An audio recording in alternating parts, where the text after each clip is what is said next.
As jy gereeld die Bijbel naslaan, kan jy beter daarop vasstaan.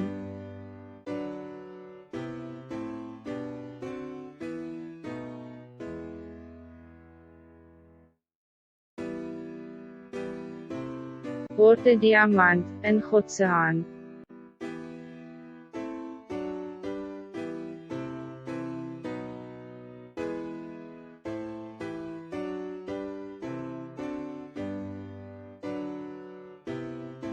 Laat God jou vashou, terwyl jy aanhou.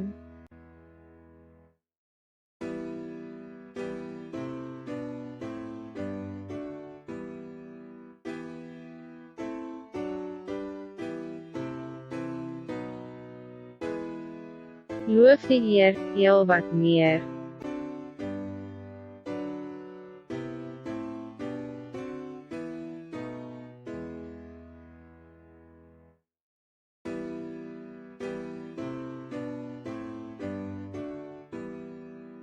Die ewigheid is 'n werklikheid.